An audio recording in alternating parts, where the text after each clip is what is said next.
进来的朋友们，你们好。接上个视频，咱们在养殖田边上发现了一个特别大的龙虾洞，给你们看一下，洞口特别圆润。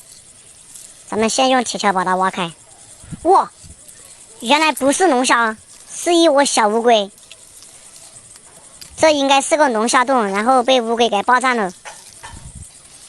里面好像有个5、6只，都已经准备冬眠了。咱们把它全部抓起来。